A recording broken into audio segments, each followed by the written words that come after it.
Assalamualaikum warahmatullahi taala wabarakatuh dan salam sejahtera. Apa khabar semua?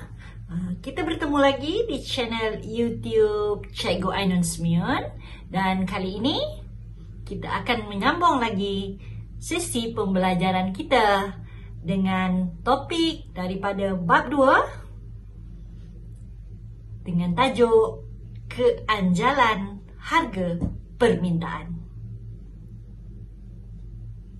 Stay tuned. Selamat datang ke channel YouTube Cikgu Ainun Semion. Jangan lupa tonton, like, komen, subscribe dan share. Terima kasih. Baiklah, kita akan teruskan pembelajaran kita pada hari ini. Kita akan teruskan pembelajaran kita pada hari ini. Okey.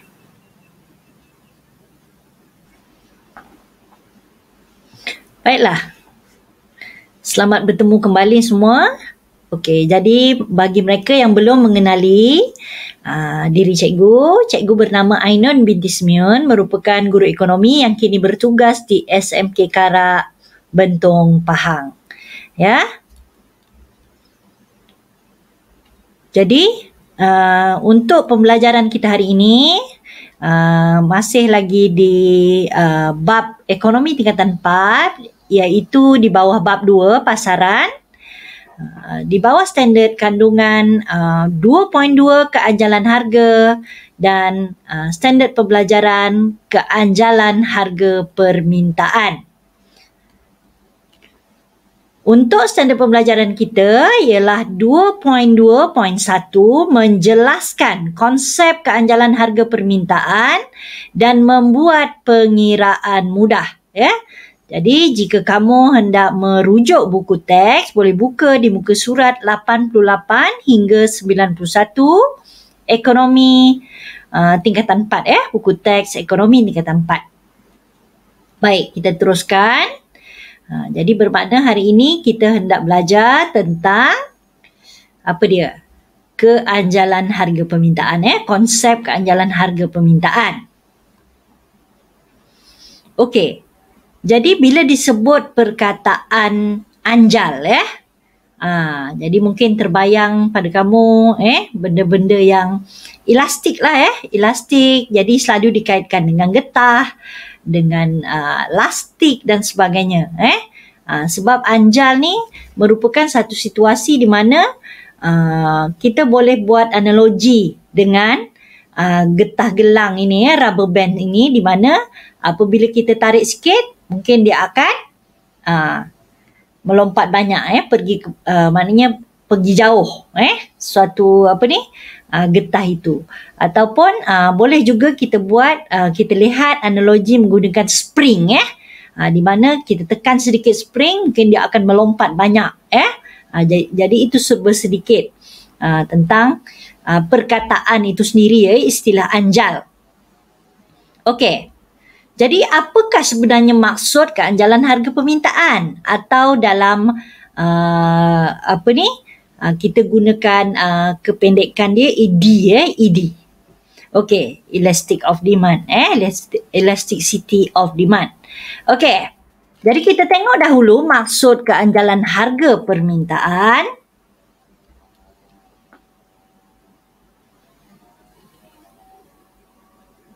Okey, kita lihat dahulu maksud keanjalan harga permintaan. Jadi, keanjalan harga permintaan ED mengukur peratus perubahan dalam kuantiti diminta kesan daripada peratus perubahan harga barang itu dengan andaian ceteris paribus. Okey? Dan kalau kamu lihat, ianya dikait dengan hukum permintaan. Jadi di sini cikgu ingin membawa refresh, mengingat semula, mengimbas kembali apakah itu hukum permintaan.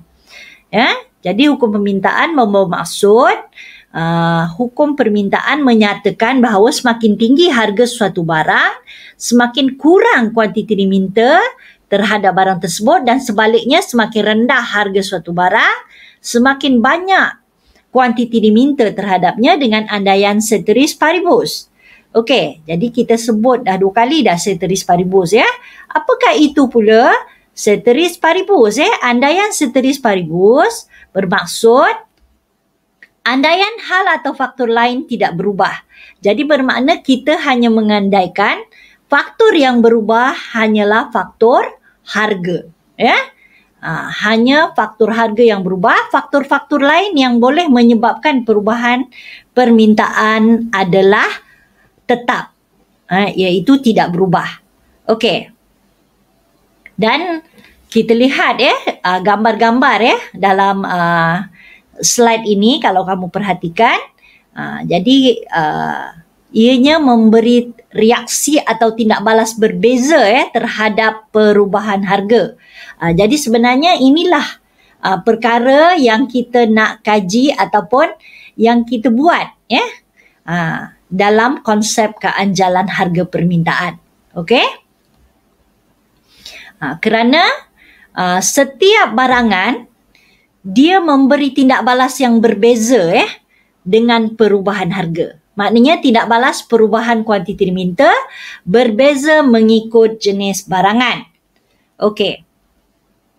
Dan kita kaitkan ianya dengan hukum permintaan kerana nanti kita nak tengok bagaimana perubahan harga ni boleh mempengaruhi pengguna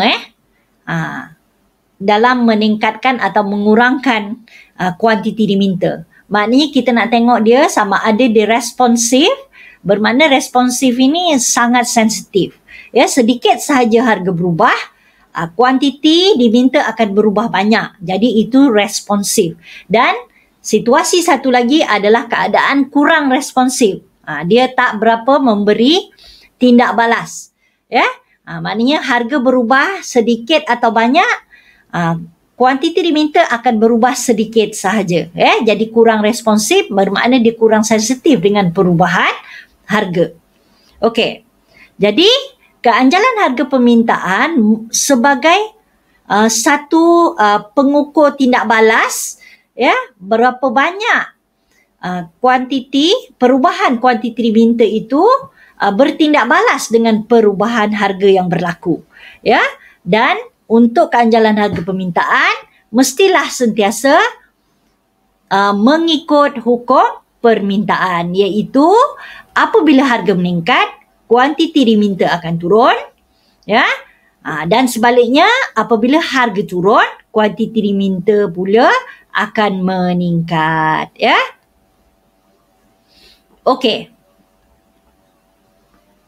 Jadi kita perhatikan 2 jenis barang ini di mana kita ada beras dan juga telefon pintar iPhone dekat sini. Jadi kenapa wujud perbezaan permintaan bagi kedua-dua ini? Okey? Jadi kita akan cuba kaitkan bagaimana tindak balas perubahan kuantiti diminta ini terhadap perubahan harga. Jadi inilah perkara yang kita nak buat dalam konsep keanjalan harga permintaan ini. Okey, jadi kenapa perlunya keanjalan harga permintaan? Kita tengok dulu apa kepentingan dia. Okey, konsep keanjalan harga permintaan digunakan untuk membandingkan tindak balas pelbagai jenis barang terhadap perubahan harga. Seperti yang telah cikgu sebutkan tadi, bahawa tindak balas perubahan kuantiti diminta berbeza-beza mengikut jenis barangan. Dia tak sama dia punya darjah tindak balas itu. Okey. Jadi sebab itulah keanjalan harga permintaan ini dia penting kepada firma sebagai penentuan strategi harga. Maknanya nanti daripada keanjalan harga permintaan, firma boleh menentukan sama ada dia nak melaksanakan strategi menaikkan harga atau menurunkan harga. Okey? Dan bagi kerajaan pula, ianya penting untuk penentuan dasar subsidi dan cukai. Okey.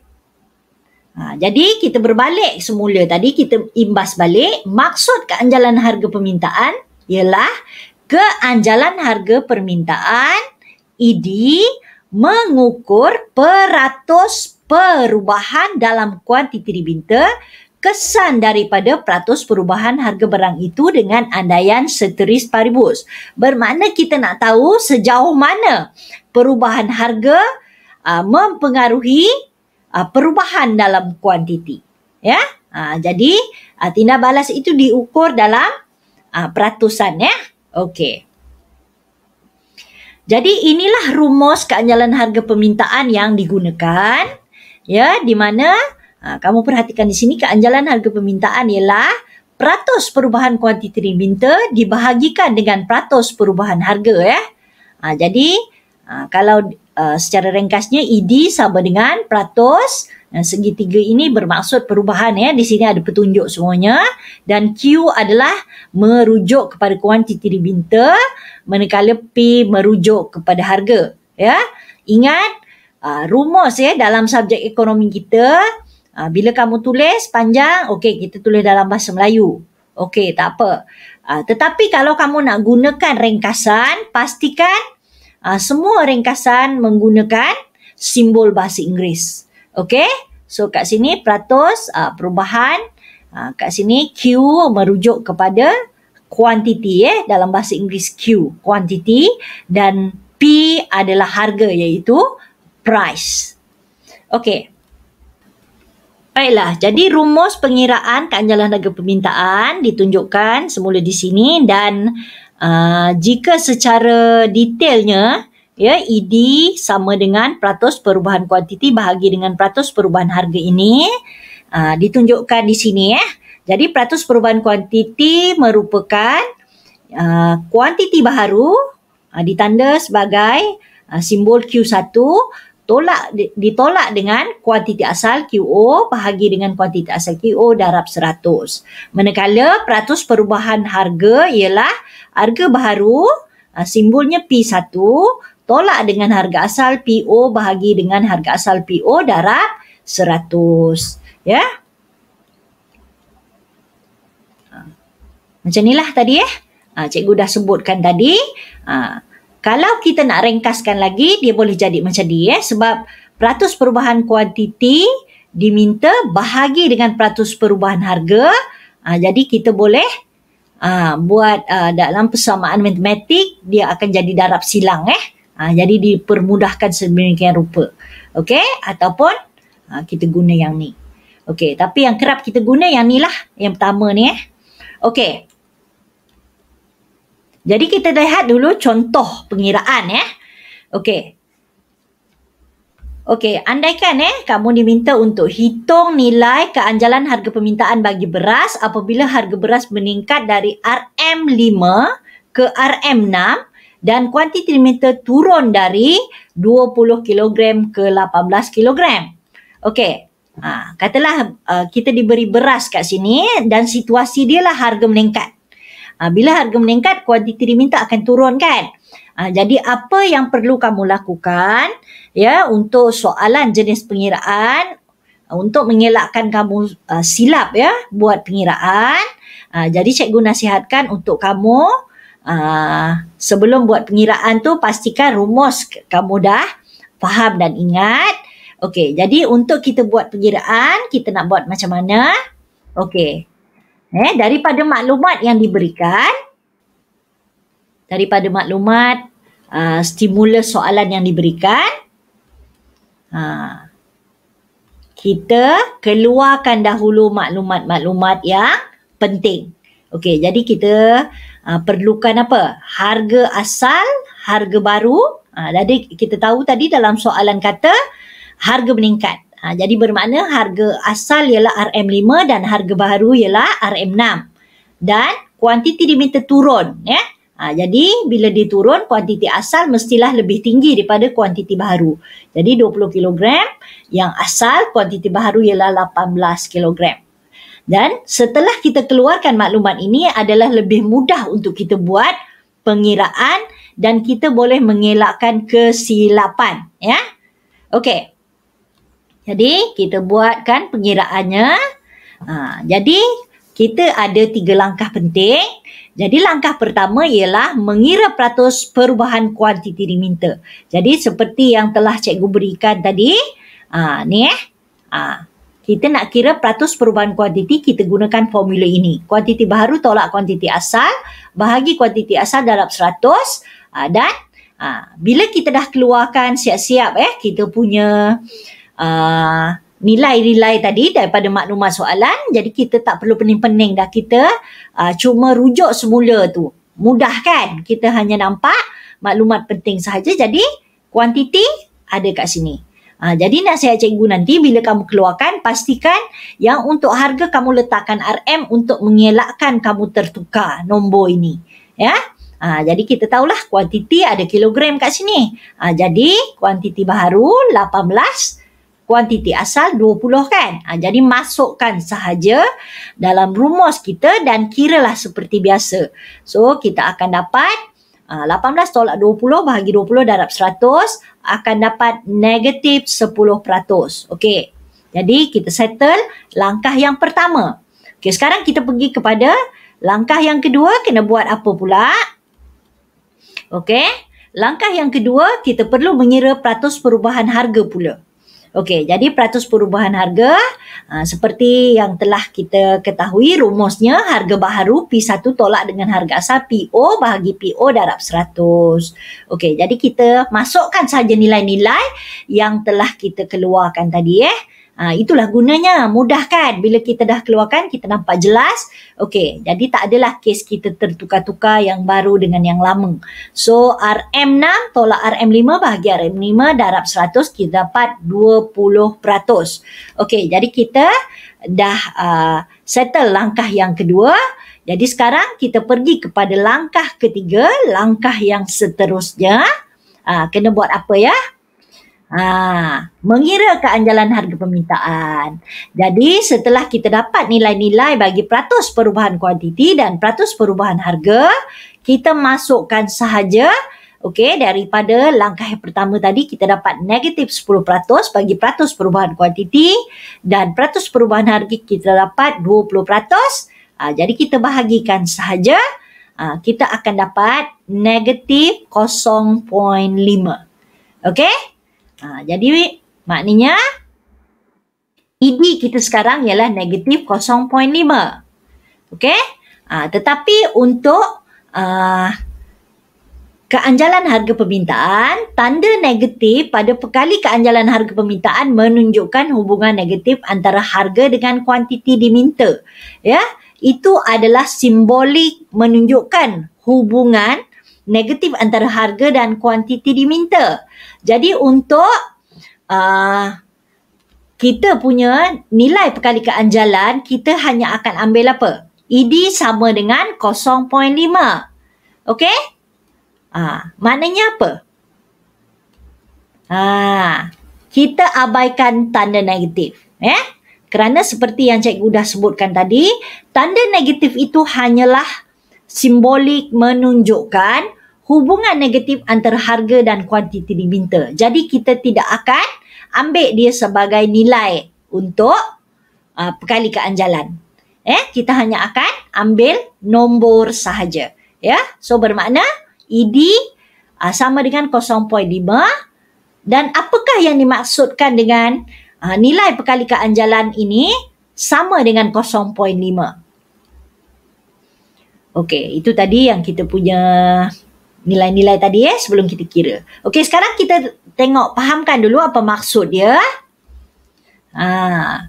Apabila harga meningkat 1%, maknanya kuantiti diminta akan turun 0.5%. Ya, sebab kita tengok tadi dia naik dia naik 1% sebab dalam soalan kata harga naik. Kuantiti mestilah turun. Jadi bermakna harga ni 1 kerana bila kita buat pengiraan, ya, negatif 0.5, di bawahnya adalah 1. Di bawah tu harga. Jadi apabila harga meningkat 1%, kuantiti diminta akan turun 0.5%. Ataupun kalau kita nak mengambil nilai harga adalah 20%. Jadi pastikan nilai keanjalan bagi nilai perkali keanjalan ED tadi kita juga kena darab dengan 20. Katalah kita ambil harga meningkat 20%, ya. 20% dapat daripada mana? 1 darab 20. So bermakna nilai perkali keanjalan 0.5% itu darab 20 sahaja. Tetapi kamu perlu ingat bahawa kalau tafsiran yang paling standard yang inilah kita guna, ya. Apabila harga meningkat 1%, kuantiti diminta akan turun 0.5%, ya. Yang ini cikgu terangkan sebab ada kemungkinan juga soalan, ya, dalam kertas satu dia bagi kamu nilai harga itu pada satu nilai yang lain, ya. Jadi apa-apa saja nilai pada harga, kamu akan darab nilai yang sama untuk perkali keanjalan harga permintaan, ya. Maka kamu akan dapatlah setara, ya. Itu kita panggil sebagai setara lah, ya. Okey. Kita lihat, ya. Jadi itu tadi rumus pengiraan keanjalan harga permintaan. Jadi cikgu rasa semua orang tak ada masalah, ya. Dah boleh ingat dan boleh faham macam mana cara menggunakan rumus pengiraan ini. Okey. Jadi kita tengok beberapa contoh pengiraan. Okey. Jadual di bawah menunjukkan peratus perubahan kuantiti diminta dan peratus perubahan harga bagi suatu barang. Jadi soalan ini berbeza dengan soalan yang kita buat sebelum ini, di mana maklumat diberi ni dia dah beri dalam peratus perubahan kuantiti diminta dan peratus perubahan harga. Jadi apa yang kita perlu lakukan? Soalan ini minta kamu untuk hitung nilai keanjalan harga permintaan. Okey, jadi kita masih lagi gunakan rumus yang sama, tetapi kita boleh buat terus, ya. Peratus perubahan kuantiti dengan peratus perubahan harga ini untuk mendapatkan nilai keanjalan harga permintaan, kamu boleh buat terus berdasarkan nilai-nilai yang telah diberi. Jadi mudah, ya. Okey. Jadi untuk katalah kita nak kira barang X, okey, kita ambil sahaja nilai peratus perubahan kuantiti 5% bahagi dengan peratus perubahan harga negatif 10%, ya. Jadi dapat negatif 0.5. Jadi cikgu dah beritahu tadi kita abaikan saja tanda negatif, kita hanya ambil 0.5. Jadi apakah makna 0.5? Apa makna dia tu? Kan? Ini tadi, ini tadi. Jadi ini tadi cikgu dah berikan formula dia, ED sama dengan peratus perubahan kuantiti bahagi dengan peratus perubahan harga. Jadi untuk soalan ini sangat mudah, kamu just masukkan sahaja nilai yang telah diberi, tapi hati-hati jangan terbalik, ya. Jadi pastikan Q over P. Ya, okey. Jadi kita selesai dengan barang X. Jadi apakah maknanya? Macam mana kita nak buat tafsiran dia? Jadi kita ambil apabila harga turun sebanyak 1%, maka kuantiti diminta meningkat sebanyak 0.5%. Okey. Jika sekiranya kamu nak ambil apabila harga naik, pastikan kuantiti diminta turun, ya. Setiap kali kita buat tafsiran, pastikan tafsiran kita mengikut hukum permintaan, ya. Jadi untuk barang X ini, ya, kita boleh buat tafsiran apabila harga turun sebanyak 1%, maka kuantiti diminta meningkat sebanyak 0.5%. Ataupun cikgu ambil di sini, ya, daripada kita punya peratusan yang diberi dalam jadual tadi, ya, di bawah ini harga, di atas ini kuantiti. So apabila harga turun sebanyak 10%, cikgu ambil turun kerana dia negatif, ya. Jadi apabila harga turun sebanyak 10%, maka kuantiti diminta meningkat sebanyak 5%, ya. Jika kita nak ambil yang ini. Tetapi tafsiran yang standard kita ambil yang harga satu ni lah, ya. Tetapi kamu boleh juga buat tafsiran mengikut yang pengiraan ni tadi, ya, nilai dekat maklumat yang diberi. Okey. Boleh faham, ya, barang X. Okey, kita selesai dengan barang X. Sekarang kita tengok pula barang Y. Okey. Sama juga kita kita hanya perlu bahagikan peratus perubahan kuantiti bahagi dengan peratus perubahan harga. So negatif 15 bahagi dengan 5, kita akan dapat 3. Sebenarnya kita dapat negatif 3, tapi macam biasa kita abaikan negatif. Okey, jadi cikgu rasa kamu pun dah mahir. Bila kita nak tafsirkan, apa dia? Okey, apabila harga naik sebanyak 1%, maka kuantiti diminta turun sebanyak 3%. Ya, untuk ini. Ataupun kalau kita nak ambil yang ini, macam mana? Apabila harga naik 5%, bawah ni naik sebab dia positif, maka kuantiti diminta turun sebanyak 15%. Ya. Okey.